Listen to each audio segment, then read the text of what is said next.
네, 여러분 안녕하십니까. 2025년 7월 20일. 자, 오늘은 말라기 시리즈 이제 세 번째 시간을 갖도록 하겠습니다. 오늘의 본문은 말라기서 3장 7절에서 12절까지이고 11조, 우리가 많이 언급하고 있는 11조 축복에 대한 오해라는 제목으로 말씀을 나누겠습니다. 단어절 좀 긴데 같이 한번 보겠습니다. 7절, 만군의 여호와가 일어나라. 너희 조상들의 날로부터 너희가 나의 규례를 떠나 지키지 아니하였도다. 그런즉 내게로 돌아오라. 그리하면 나도 너희에게로 돌아가리라 하였더니 너희가 이르기를 우리가 어떻게 하여야 돌아가리이까 하는도다. 만약에 많이 나오는 단어죠. 어떻게. 8절, 사람이 어찌 하나님의 것을 도둑질하겠느냐. 그러나 너희는 나의 것을 도둑질하고도 말하기를 우리가 어떻게, 또 나오죠. 어떻게 주의 것을 도둑질하였나이까 하는도다. 이는 곧 11조와 봉헌물이라. 9절, 너희 온 나라가 나의 것을 도둑질하였으므로 너희가 저주를 받았느니라. 10절, 만군의 여호와가 이르노라.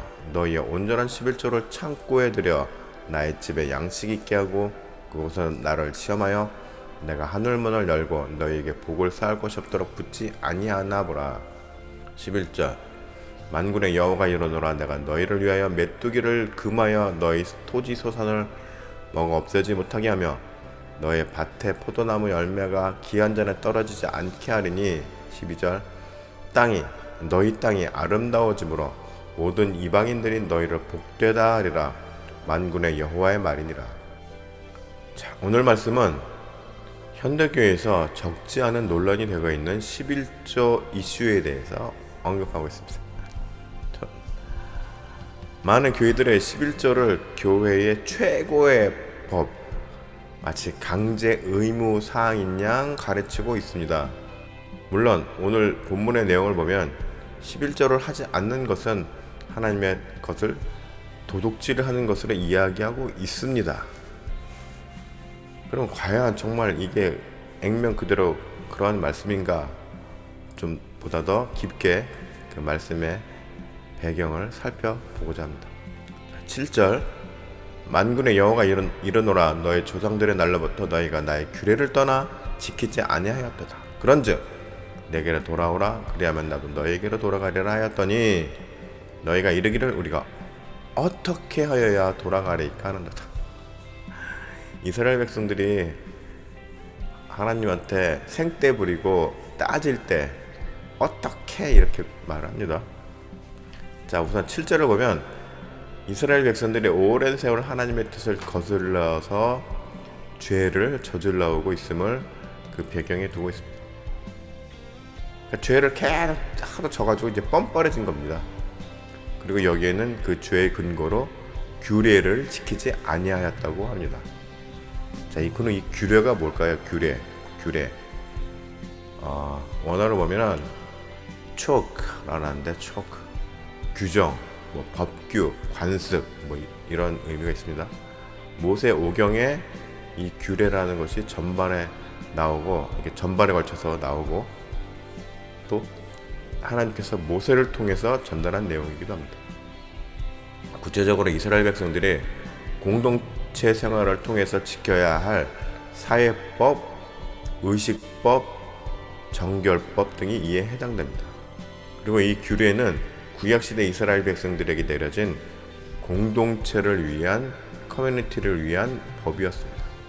그리고 이 규례는 예수 그리스도께서 오심으로 폐지되었거나 11조는 규례가 아니죠. 11조는 예수님께서 완성시키셨죠.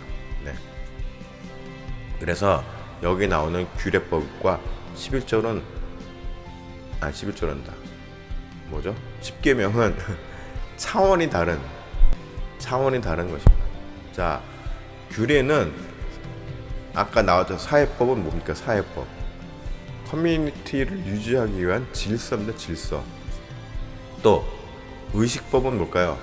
물론 그 의식법에는 제사에 관한 것도 있지만은 절차입니다. 절차. 역시 사회적 질서를 유지하기 위한 절차적인 문제를 다루고 있습니다. 정결법은 무엇일까요? 위생이죠. 네, 위생. 많은 사람들이 같이 사니까 위생을 관리를 철저히 해야 합니다. 그거를 하나님께서는 법과 연결시켜서 신앙과 연결시켜서 이제 제정을 하였는데, 사실 따지고 보면 그냥 위생입니다. 위생. 그러니까는 이것은 이스라엘 백성들이 오랜 생활 유리 방황하면서 광야를 방황하면서 공동체 생활을 하다 보니 위생에 좀 소홀할 수가 있잖아요. 예. 거의 캠핑을 한 40년 했다고 보면 됩니다. 그러니까는 어떻게 정결법이 있어서 강제로라도 위생을 좀 철저하게 관리를 했다라는 것이죠. 그러니 이러한 법들은 그냥 임시법이나 마찬가지인 거죠. 그러니 어떻게 해요? 예수님이 오심으로 필요 없는 것들은 폐기되는 것이고, 11조는 오히려 더 공고히 완성이 된 것이다, 이렇게 선언을 한 것입니다. 자, 히브리서 10장 1절 보면 율법은 장차 올 좋은 일의 그림자일 뿐이요. 그림자라고 그랬죠. 예. 참 형상이 아니므로 해마다 늘 드리는 같은 제사로는 나오는 자들을 언제나 온전하게 할 수 없느니라. 예. 그 율법 가지고는 우리가 온전한 하나님의 자녀로서 나갈 수 없다, 한계가 있다 라고 이미 히브리서에서 규정을 했죠.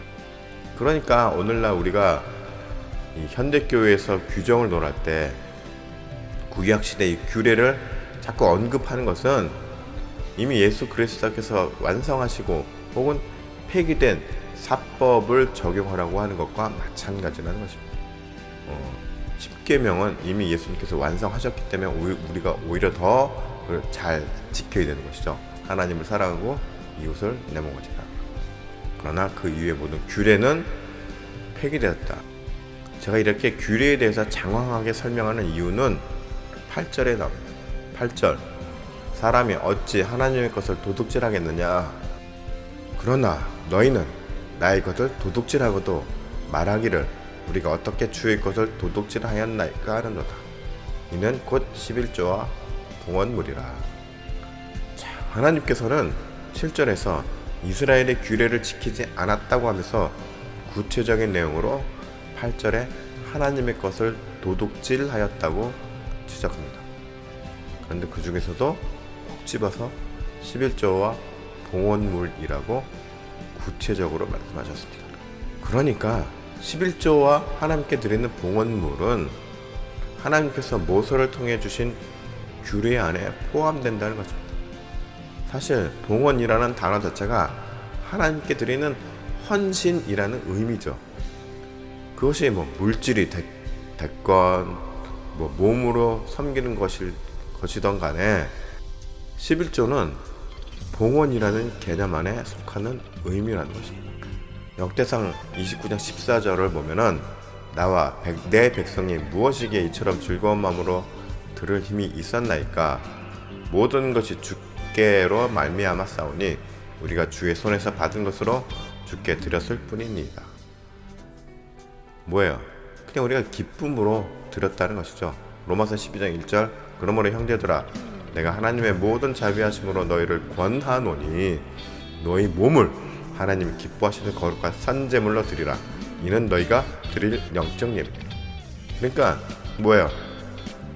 물질로도 드릴 수 있고 또 우리 온전한 몸으로 몸 자체로 하나님 위해 헌신할 수도 있고, 그 모든 건 다 뭐야? 하나님께 기쁨이 된다라는 것이죠. 자, 그러면 또 이제 이 11조의 이해를 위해 그 기원에 대해서도 우리가 알아볼 필요가 있습니다. 창세기 14장 20절에 너희 대적을 내 손에서 붙이신 지극히 높으신 하나님을 찬송할지로다 하며 아브라함이 그 얻은 것에서 10분의 1을 멜기세덱에게 주었더라. 아브라함이 전투에서 승리한 후에 탈취한 전리품 중에서 10분의 1을 멜기세덱에게 바치는 장면입니다. 또 레위기 27장 30절에 그리고 그 땅에 10분의 1, 그 땅의 곡식이나 나무 열매는 그 10분의 1은 여호와의 것이니 여호와의 성물이라. 여기서 중요한 핵심은 하나님께서 하나님의 것에 대한 11조를 바치라고 한 것은 십계명에는 없는 내용입니다. 위에서 설명드렸지만 11조 문제는 규례 사항이라는 것이죠. 그러나 십계명은 하나님께서 직접 돌판에 새겨서 백성들에게 주신 의무 사항입니다. 그리고 예수님은 이 십계명을 폐하러 오신 것이 아니라 완성하러 오신 것이죠.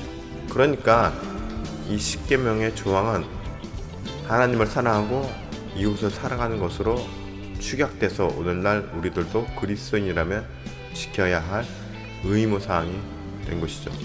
그렇다고 해서 11조 문제를 무시하거나 그 존재를 부정하라는 말은 아닙니다. 왜요? 십계명 안에는 도둑질하지 말라는 조항이 있습니다.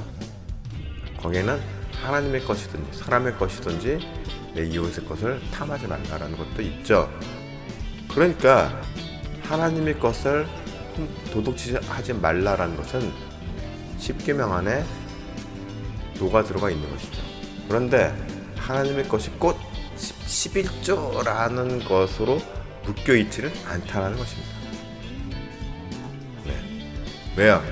나중에 말씀드리겠지만 우리의 모든 것이 다 하나님으로부터 온 것이고 하나님의 것이기 때문에 10분의 1만 하나님의 것은 아닌 것이죠. 9절 너희 온 나라가 나의 것을 도둑질하였으므로 너희가 저주받았느니라. 그러면 왜 도둑질이라는 단어가 나왔을까요? 말씀드렸지만 우리의 모든 것이 다 하나님의 것이라는 것이죠. 그런데 당시 이스라엘에는 하나님의 존재를 망각하고 나라의 지도층에서부터 일반 백성에 이르기까지 온갖 부정이 만연하고 부정부패가 심한 것이죠. 하나님께서 주신 규례와 10계명을 지키지 않는 일이 아주 횡행하였습니다. 그리고 그 불법적인 일의 가장 큰 핵심이 뭐냐? 권력자들이 하나님의 자산인 이스라엘 백성들을 착취하면서도 자신들은 하나님께 바친 11조 봉헌물에 대해서 또 뭐예요? 흠결이 있는 것으로 대체하였다는 것입니다. 그러니까 뭐예요? 11조나 봉헌물을 마음을 다해서 정성을 다해서 바치지 않았다. 그냥 대충 쓰다 남은 거 형식적으로 이목이 있으니까 그렇게 드렸다는 거예요. 자, 말라기서 1장 13절을 보면은 만군의 여호와가 이르노라 너희가 또 말하기를 이 일이 얼마나 번거로운고 하며 귀찮게 여겼다는 것이죠. 예, 이렇게 이러한 종교 행위 하는 것을. 그래서 코웃음치고 거의 뭐 비웃는 거죠. 코웃음치고 가볍게 여긴 것이죠. 그래서 훔친 물건과 저는 것, 병든 것을 가져왔느니라. 너희가 이같이 봉헌물을 가져오니 내가 그것을 너희 손에서 받겠느냐? 이는 여호와의 말입니다. 훔친 물건과 이건 뭐예요? 부정한 돈으로 부정한 물질로 하나님께 바친다고 하는 거예요. 오늘날 말은 뭡니까? 사회에서 좀 돈 좀 버는 사람이에요. 그런데 돈을 어떻게 벌었냐? 남 사기쳐서 번 돈으로 교회에다 11조 낸다고 내는 거. 이거 하나님께서 기뻐하지 않으신다는 것입니다. 누구한테 내가 어떤 권력자예요. 고위공직자예요. 그런데 민원인들로부터 뇌물을 받았어요. 그리고 그 뇌물 가지고 일부를 11조에 뭐 감사헌금이나 하면서 헌금을 했어요. 이거 하나님께서 기뻐하지 않으신다는 겁니다. 그거는 훔친 물건과 저는 것과 병든 것을 내는 것과 마찬가지인 것이죠. 그래서 하나님께서 뭐예요? 그것을 너희 손에서 내가 받겠느냐? 내가 이것을 받을 것 같니? 이렇게 말씀하시는 거잖아요, 지금. 예? 자, 거꾸로 생각합시다. 내가 부하 상사들로부터 어떤 선물을 받았어요. 꼭 뇌물이 아니더라도. 근데 그 선물이 누가 쓰던 거 준 거예요. 그러면 기분이 좋겠습니까? 기분이 안 좋겠죠. 하나님께서 오직 하시겠습니까? 자, 규례를 통해서 하나님은 하나님께서를 규정하셨습니다. 예. 그런데 그 하나님의 것에는 이스라엘 백성들도 포함되어 있습니다. 이스라엘 백성들도 하나님의 것입니다. 하나님의 자산입니다. 그렇기 때문에 규례에는 없는 조항인 도둑질하지 말라라는 계명이 11조에는 있는 것입니다. 그렇기 때문에 이 도둑질 하지 말라는 의미가 굉장히 광범위합니다. 단순히 남의 것을 빼앗거나 훔치는 행위뿐만 아니라 사람을 해치는 것도 하나님의 것을 도둑질하는 행위입니다. 물론 살인하지 말라는 것 조항도 따로 있긴 하지만 아무튼 이게 서로 연관이 돼서 아주 강력하게 이게 탁 얽혀져 있는 거예요. 십계명의 것이. 골로새서 4장 1절을 보면 상전들아 의와 공평을 종들에게 베풀지니 너에게도 하늘의 상전이 있음을 알지어다. 이거 뭐예요? 자기 아랫사람들을 바르게 공평하게 다스리라는 것이죠. 공정하게. 요즘 정치에서 떠도는 얘기가 뭘까? 공정이죠. 공정. 이게 괜히 나온 말이 아닙니다. 하나님의 질서입니다. 공정과 공평은. 또 잠언 28장 27절을 보면은 가난한 자를 구제하는 자는 궁핍하지 아니하려니와 못 본 채 하는 자에게는 저주가 크리라. 이거 뭐야? 가난한 자를 돕는 것 자체로 우리는 하나님께 봉헌하는 것이란 말입니다. 그러니까 교회 건물을 짓는데 헌금하는 것은 아무런 의미가 없습니다. 솔직히 말해서 교회 건물을 증축하고 목사님 사례 더 올려드리고 저도 목사죠. 목사님 좋은 옷 사드리고 하는데 쓰는 돈은 하나님하고는 상관이 없습니다. 죄송한 말씀이죠. 그 돈으로 뭘 해요? 구제를 하죠. 어려운 사람을 돕고 어려운 일 당한 사람들을 돌보는 일에 물질을 쓰라는 것입니다. 교회가 물론 그러죠. 우리도 그런 거 다 하는데요.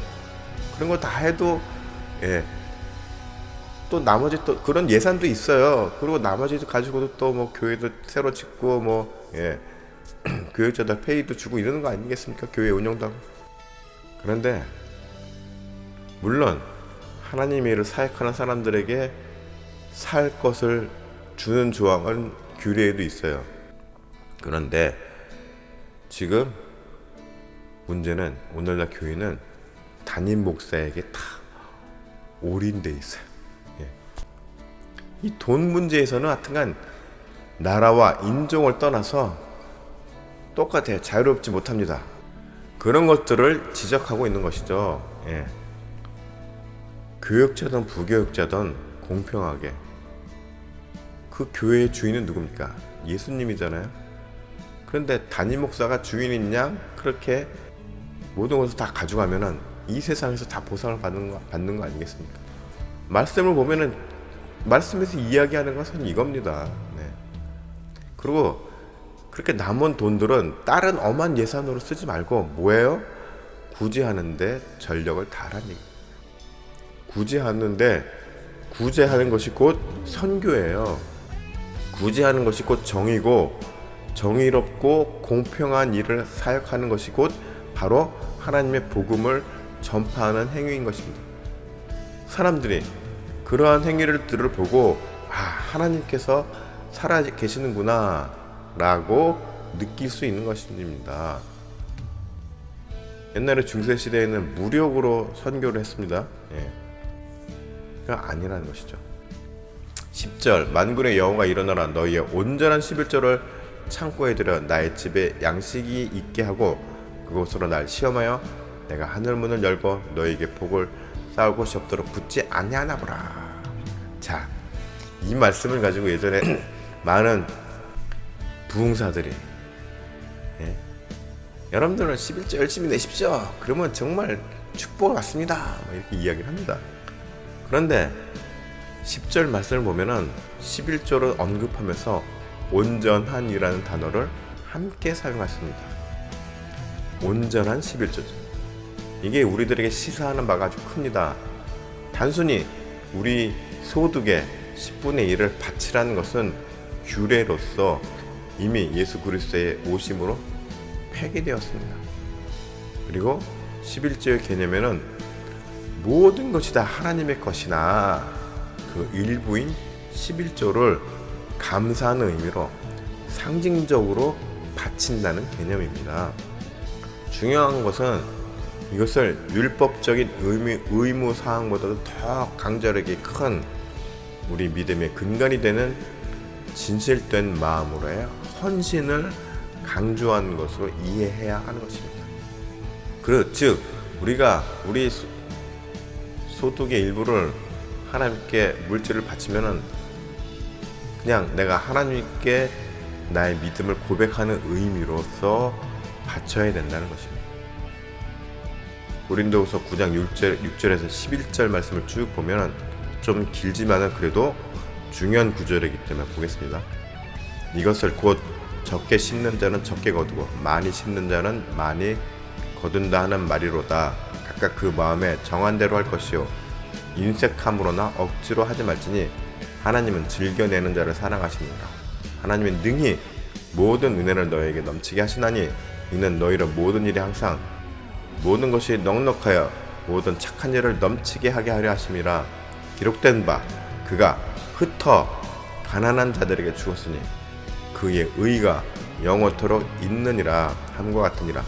심는 자에게 씨와 먹을 양식을 주시는 이가 너희 심을 것을 주사 풍성하게 하시고 너희 의의 열매를 더하게 하시리니 너희가 모든 일에 넉넉하여 너그럽게 연보를 하면 그들이 우리로 말미암아 하나님께 감사하는 것이라. 감사하게 하는 것이라. 이게 뭐예요? 아까도 제가 말씀드렸지만 구제하는 행위가 곧 선교라는 것입니다. 구제하는 행위가 곧 복음을 증거하는 것과 마찬가지라는 것입니다. 누군가를 돕고 섬기는 것, 사람을 섬기고 연약한 사람을 섬기고 이 사회의 어두운 부분을 밝게 하고 약자를 살피고 이런 모든 행위들이 뭐예요? 그것 자체로 복음을 증거하고 사역하는 것입니다. 11조를 하나님께 투자한다는 개념으로 생각하면 그건 오해라는 것입니다. 그건 아주 잘못된 생각입니다. 11절 만군의 여호와가 이르노라. 내가 너희를 위하여 메뚜기를 금하여 너희 토지 서선을 먹어 없애지 못하게 하며 너희 밭에 포도나무 열매가 기한 전에 떨어지지 않게 하리니. 우리는 이 땅에 살면서 누리는 모든 것이 하나님으로부터 나오는 은혜인 것입니다. 그죠? 그래서 우리가 고백하죠. 이 모든 것을 인정할 때 내가 능력이 많아서 내가 공부를 좀 잘했어요. 그래서 조건대학교 나오고 그래서 어떤 분야의 전문가가 되었어요. 그래서 돈도 많이 벌었어요. 그러면 쉽게 생각할 수 있죠. 이건 내가 능력이 있어서 나의 능력으로 이렇게 살아온 거야. 하지만 그것이 아니라는 거죠. 그 모든 것이 그 능력도 누구에게로부터 온 것이죠. 내가 이 땅에 나온 것도 하나님의 은혜로 나온 것이고, 그렇죠? 그러니 나의 모든 것이 다 주님의 은혜로 인한 것이다 라는 것을 고백해야 하고 거기서부터 출발을 하는 것입니다. 우리의 신앙생활. 그렇기 때문에 우리들이 어떤 경제 활동을 하든지 사회 활동을 하든지 그 모든 활동 안에서 우리는 뭘 해야 돼요? 하나님의 정의, justice, 하나님의 정의 안에서 우리가 생각하고 판단하며 행동해야 합니다. 왜요? 그게 하나님께서 이 땅에서 내리신 사회의 질서이기 때문에, 온 우주의 질서이기 때문에. 그렇지 않고 불법을 저지른다면 그 자체로 하나님의 것을 도둑질하는 행위가 되는 것입니다. 그렇기 때문에 내가 단순히 11절을 냈냐 안 냈냐의 문제가 아니라 내가 이 땅에서 내 사회적 위치와 내가 가지고 있는 권력과 내가 가지고 있는 금전으로 온전하게 살아야 되는데, 하나님의 정의를 실현하면서 살아야 되는데, 그렇지 않고 반대로 산다면, 불법을 행하고 남의 것을 착취하면서 살아간다면 그것 자체로 하나님의 것을 도둑질하는 것이란 말입니다. 단순히 11조를 안 바친 죄가 아니라 그냥 10계명을 어기게 된다는 것을 기억해야 하는 것이죠. 10계명을 어긴다는 것은 뭡니까? 하나님께서 완성하신 계명을 내가 거부한다는 것이죠. 예수님께서 이 땅에서 완성하신 계명을 온몸으로 거부하는 것이란 말입니다. 그럼 뭐예요? 내가 했던 주님을 향한 모든 고백이 다 거짓이라는 것과 마찬가지라는 것입니다. 심각한 거죠. 예. 그렇기 때문에 교회를 다닌다고 해서 다 천국 간다는 보장이 없다는 것이 여기서 나온 것입니다. 그러니까는 성경에도 그렇잖아요. 신약에서도 예수님 부자가 천국 가는 것이 낙타가 바늘기 통과하는 것만큼 어렵다. 예. 아예 못 간다고 단정 짓지는 않았어요. 하지만 그만큼 어렵다. 왜요? 물질이 많으면 많을수록, 권력이 많으면 많아질수록 뭐가 많아져요? 유혹이 많아지는 거죠. 그 유혹을 우리 인간들은 쉽게 거부할 수가 없습니다. 그것이 문제인 것이죠. 그래서 어려운 것입니다. 그러니 이러한 유혹거리들은 어떻게 하는 것이 좋아요? 빨리 처리하는 것이 좋습니다. 그래서 나의 유혹거리를 다 드러내는 것이 신상에 좋다. 12절 너희 땅이 아름다워짐으로 모든 이방인들이 너희를 복되다 하리라. 만군의 여호와의 말이니라. 자, 너희 땅이 아름다워짐으로 뭐예요? 선한 열매를 결국은 꽃피우게 된다 라는 것이죠. 우리가 하나님의 것을 온전히 받아들이며 감사함으로 생활하고 또 일정 부분을 정당하고 온전하게 헌신하며 봉헌할 때 비로소 하나님께서 우리의 그 믿음을 보시고 기뻐하시는 것입니다. 하나님께서 받으시는 건 뭐예요? 우리들의 마음입니다. 그 마음을 조금이라도 행동으로 표현하는 것이 10분의 1이라는 상징적인 것이란 말입니다. 그런데 그 10분의 1이라는 것을 그 상징을 11조라고 명문화해서 강제 조항으로 의무로 그냥 만들어 버린 것이 율법주의자들이고 그게 오늘날까지 현대 교회까지 이르게 된 것이죠. 자, 고린도후서 8장 13절 14절을 보면은 굉장히 중요한 구절이 나옵니다.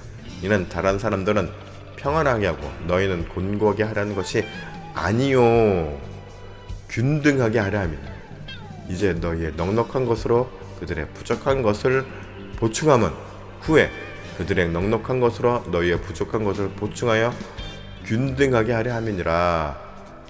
자, 13절 14절에 균등이란 단어가 각각 나왔습니다. 균등 뭐예요? 똑같이 평균적으로 비슷하게 동일하게. 성경에 공산주의적인 사상이 있네. 하나님은 예수님은 이렇게 말씀하셨어요. 균등하게 하려 함이니 이제 너희의 넉넉한 것으로 그들의 부족한 것을 보충하면 후에 그들의 넉넉한 것으로 너희의 부족한 것을 보충하여 균등하게 합니다. 뭐예요? 서로 부족한 것을 채워주면서 살아가라는 이야기인 거죠. 오늘날로 말하면 이게 뭐예요? 바로 복지 정책인 것입니다. 부자들 너희가 좀 물질적으로 여유 있어? 좀 내. 세금 좀 내. 그래서 그렇게 거둔 세금으로 어떻게 해요? 사회적인 약자한테 지급하는 거죠. 이 복지 제도의 기본 개념이 성경에 있는 것입니다. 그리고 이것은 단순히 고린도후서 말씀에만 있는 게 아니라 이미 구약시대 모세 오경에도 이미 이런 개념들이 곳곳에 있습니다. 10절에 보면 하나님께서 11절을 창고에 쌓으면 축복을 주신다는 말씀이 있죠. 이것을 단순 기계적 계산법으로 생각해서 소득의 11조만 10분의 1만 교회에 열심히 바치면 하나님께서 그에 상응하는 축복을 주신다는 것으로 생각하기 쉽습니다. 그런데 그거야말로 크나큰 오해라는 것입니다. 아까도 말씀드렸습니다. 정말 만약에 그렇다면 11조를 내지 못할 만큼 어려운 환경에 사는 많은 대다수의 가난한 그리스도인들은 영원히 하나님의 축복에 해당되지 않는 아웃사이더가 되는 것입니다. 이것은 하나님의 뜻도 아니고 예수님의 정신도 아닙니다. 이 11조 문제, 이 11조의 병폐가 제도가 있는 한 교회가 물질을 추구하는 이 병폐는 사라지지 않을 것입니다. 오늘날 교회가 많이 지탄을 받고 많은 문제가 발생하는 것은 다 이 돈 문제 때문이죠. 교회에 돈이 넘쳐나서 그런 거죠. 그런데 하나님께서 하나도 기뻐하지 않으십니다. 하나님은, 예수님은 고린도후서 8장에서 말씀하셨듯이 모든 자녀들이 균등하게 골고루 평안하며 안정된 삶을 살기를 원하십니다. 온 세상의 모든 인류가. 그런데 세상이 좀 그렇지 않죠. 세상은 지금 불평등하고 온갖 착취와 권력으로 인한 압제가 만연하죠. 그래서 세상은 죄악에 넘쳤다라고 말을 합니다. 그리고 세상이 도둑질하는 자들로 넘쳐 있다라고 이야기를 하는 것입니다. 그렇기 때문에 예수님께서 이 땅에 오셔서 그토록 가난한 자와 병든 자와 어린아이와 고아들을 돌보며 이들을 착취하는 기득권 권력자들을 향해서 분노하셨던 것입니다. 당시 유대사회의 권력자들을 향해서 외치셨잖아요. 심하면 얼마나 화나셨으면 이 독사의 새끼들아, 이 독사의 자녀들아. 자녀가 다른 말로 하면 새끼잖아요. 이 독사의 자녀들아. 분노하셨습니다. 예수님이. 그 분노를 오늘날 누가 받아요? 오늘날의 많은 불의한 권력자들과 교회를 다스리는 불의한 교회 리더들에게 외치는 것입니다. 이 독사의 자식들아 라고. 그런데 그런 말씀은 거들떠도 안 보죠. 온전한 11조를 우리가 온전한 11조에 대해서 우리가 잘 이해를 해야 됩니다. 여기서 말한 11조란 딱 10분의 1을 칼같이 드리면은 축복해 주신다는 말이 아니라 온전한 11조 뭐예요? 내가 믿음 안에서 살아온 모든 과정을 하나님께 드리고 10의 1조가 됐든 2조가 됐든 좀 여유가 있는 사람 많이 물질로도 드리고 하는 사람들은 그것을 정말 온전하게 하나님의 뜻에 맞게 벌어서 바치고 삶으로도 바친 사람들에게 하나님께서 축복해 주신다는 의미지, 11조 안 냈다고 해서 넌 11조 안 냈어? 넌 아웃. 이게 아니란 말입니다.